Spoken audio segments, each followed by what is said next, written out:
excited to jump in and talk further on streamlining those operations, kind of getting ready for a potential exit, and what are some things you should be looking at, what are other items that should be for consideration. So just to start, Matt Lavernick, a partner here in our transaction advisory group. With me of Kirk Lindeman, partner who heads up our national ESOP practice, and certainly I have a few more items to comment on those today.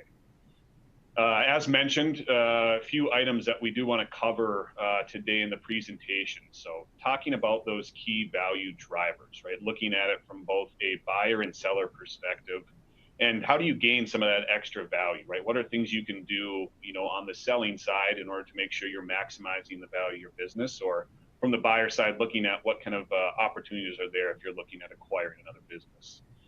From there, we'll jump into a bit about the different processes, right? So if you are thinking about that exit, what does that look like? There's different avenues there, from a outright sale, looking at an ESOP, which we'll dive into further as well, or other alternatives from that matter.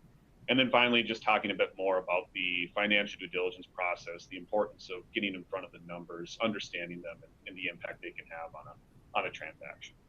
A lot of information covered here today, and could go on and on about all that, right? I think the kind of key takeaway is just that the more you can be prepared, the better, right? And a lot of that just goes back to having the data and being able to track all this, being able to develop internal processes to make sure you have that and consistently talk about it as well.